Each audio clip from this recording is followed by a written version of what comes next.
are the foundations thereof fastened? Or who laid the cornerstone thereof, when the morning stars sang together, and all the sons of God shouted for joy? Or who shut up the sea with doors, when it brake forth, as it had been issued out of the womb, when I made the cloud the garment thereof, and thick darkness a swaddling band for it? And I prescribed for it my decree, and set bars and doors, and said, hitherto shalt thou come, but no further, and here shall thy proud waves be stayed. Hast thou commanded the morning star, the morning since thy days, and caused the dawn to know its place, that it might take hold of the ends of the world, that the wicked might be shaken out of it? Wickedness is usually done at night time. But when the dawn comes, the wicked are shaken out of it. That's what it means. It is changed as clay under the seal, and all things stand forth as a garment in the light of the dawn. And from the wicked their light is withdrawn. Their light was darkness. Now it's been withdrawn, and their high arm shall be broken. Hast thou entered into the springs of the sea? Or hast thou walked in the search of the depth? Have the gates of death been opened unto thee? Or hast thou seen the doors of the shadow of death? Hast thou perceived the breadth of the earth? Declare if thou knowest it all. Where is the way where light dwelleth? And as for darkness, where is the place thereof? That thou shouldst take it to the bound thereof, and thou shouldst know the paths to the house thereof. Doubtless thou knowest, because thou wast then born, because the number of thy days is great. There's a little bit of divine sarcasm. It is. Of course you know, don't you? You know all about these things. By the way you're talking, you think you knew everything, do you? And God enumerates things which Job didn't know the first thing about.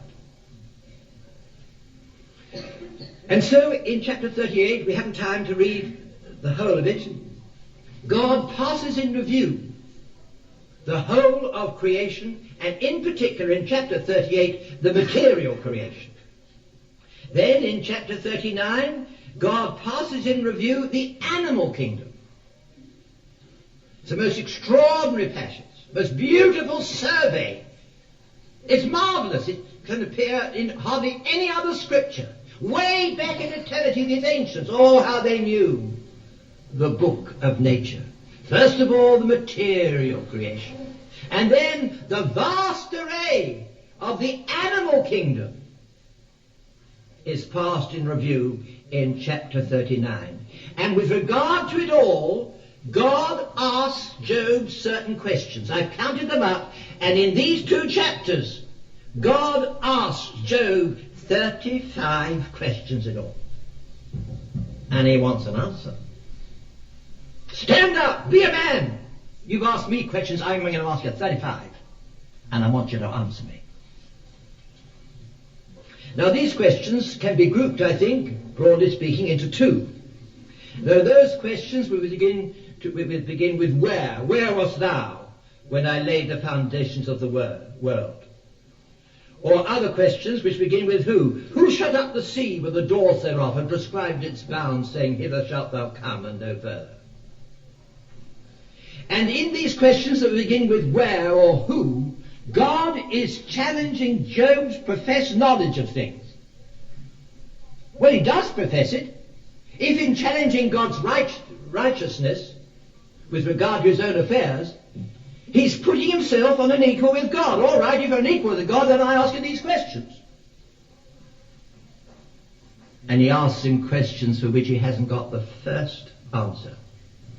And although science today has explained some of the things that are referred to in this chapter, because you must understand that God, in speaking to man of that day, had to accommodate himself to his limited knowledge of the science that lay behind some of these phenomena.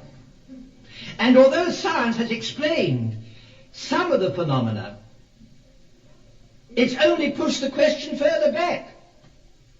Well, who calls the explanation that you give? And therefore modern science gives God an even greater opportunity to ask even vaster questions. And modern science doesn't minimize the Creator, rightly understood, but makes him appear even larger than Job could ever see. And so the questions beginning with where and who are questions which challenge Job's knowledge, which is nothing. And then there are other questions beginning hast thou, canst thou. Verse 12, hast thou commanded the dawn since thy days? And canst thou, verse 31, canst thou bind the sweet influences of Pleiades? By the way, when I talk about the material universe, it's not only the earthly one, it's the heavenly constellations are included. It was a tremendous thing.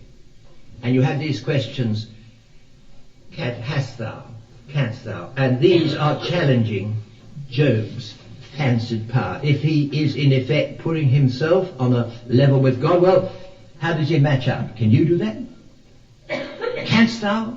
Hast thou? And all these questions are designed to one end. They are designed to humble pride. So many questions of this order are of that sort. Romans 9:20, it says, who art thou that repliest against God? Rebuke to pride.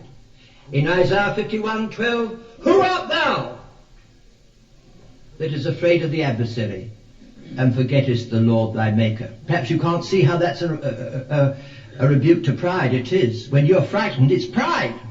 You say, oh Lord, I can't. Or when the world said you could. What pride to say you can't? You were never expected to be able to. I, the Lord, am thy God. Who art thou that is afraid of the adversary and forgettest the Lord thy Maker? And so this sort of question, rhetorical if you like, is really a rebuke to his pride, and is in order to show Job that in adopting the attitude he had deeply forsaken his creaturely position. And I want to say, this is what you and I have to see. In justifying ourselves with regard to what man says about us, in saying that we are right and the other fellows have got it wrong, we have also virtually said we are right and God's wrong in allowing these things to happen. And that in turn means that we put ourselves on an equality with God and have forsaken that creaturely position which is our right and proper place. And God needs to speak to us of the pride that lies at our complainings, our self-pity, our resentment, and above all of the pride that indulges in self-justification. You say, but I was right. Well, can't you afford the accused wrongly? Can't you take it? No. And you don't like it. And God has to deal with us to show us what this really implies with regard to himself. And God can still do so out of the whirlwind. He still speaks to man through the mighty convulsions of nature, through the hurricanes, through the volcanic eruptions, and through straight, nice, juicy thunderstorms. I love them. I like them. And I know nothing that makes me feel my littleness and the greatness of God when I hear God moving his furniture upstairs. I tell you, it's tremendous. I don't run away, I want to enjoy it. The lightning. And I tell you, there have been times when I've been able to forget my little troubles in the light of that. I believe, friends, you who licking your wounds are so sad for yourself, having such a hard time, it would do you a world of good to stand in the midst of a mighty thunderstorm.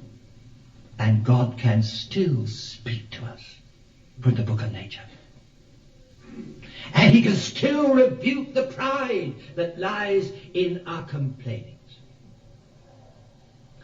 Well, we cannot read every part of this glorious writing. It's poetry of a very high order and inspired poetry at that. How did Job respond? Chapter 40. Moreover, the Lord answered Job and said, Shall he that contendeth with the Almighty, which you see me to be, take it upon himself to instruct him? He that argueth God, let him answer. That's it. I'm wanting an answer, Job. You've been arguing with me. Now I've asked you some questions. I let him answer. Job, what have you got to say? Then Job answered the Lord and said, Behold, Authorized Version says, I am vile. But looking at the various other versions and the margins, it obviously should be, Behold, I am of small account. What shall I answer thee? I will lay my hand upon my mouth. Once have I spoken, but I will not answer further. Yea, twice I will proceed no further. And so Job has been, to quite a degree, cut down to size. I am of small account. What in the world have I been saying? Well, that's very good. That's very good. And you can get a sense of your littleness in the sight of the greatness of God in nature. And you can see perhaps you've been strutting about too much. And you may well say, in the sight of all this, I, who have been saying so much, am of small account. What in the world have I been saying? But that's not enough for God. Job hasn't got low enough yet. And so God goes on. Verse 6, Then answered the Lord unto Job out of the whirlwind. He's still speaking. Gird up thy loins now like a man, I will demand of thee, and declare thou unto me. Wilt thou disannul my judgment? Will you say I'm wrong? Wilt thou condemn me that thou mayest be righteous? He hasn't got down to that yet. He hasn't got down to that. And so God goes further. And he goes on with his further review of nature. And in chapter 40 and in 41, the Lord points Job to two of the greatest monsters that he knew. Monsters before whom every man would fear, who defied man's ability to tame. And they still defy man's ability to tame. I wouldn't like to meet these fellows that God mentions, even today. And children are advised not to get too near them at the zoo, or in the Everglades in Florida. They're still around. The one is in verse 15. Behold now Behemoth, which I made with thee. He eateth grass as an ox. Lo, now his strength in his loins, and his force is in the navel of his belly. He moveth his tail like a cedar, the sinews of his stones are wrapped together, etc., etc. Verse 19, he is the chief of the ways of God. It is thought that Behemoth is probably the name given to the hippopotamus. Well, he's not a very pleasant character even in these modern days. One of the fiercest of the creatures and one of the strongest. And Job is bidden, have a look at him. I made him.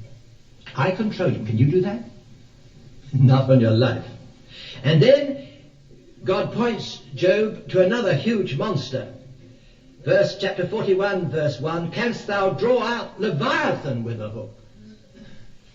And it is thought that Leviathan is the name for the crocodile. They may be bigger animals, but I don't know. I don't think he's a very pleasant fella. Leviathan. Can you pick him out of the sea with a fishing line? With a hook? And there's a tremendous description of Leviathan, this great monster. We've got to realize that it is poetic writing, because further on in the chapter he's breathing out fire out of his mouth, like the old-fashioned dragons. I don't think for a moment that's meant to be a scientific description of Leviathan. It's just meant to describe the fearsomeness of this great animal. And then he goes on to say, verse 33,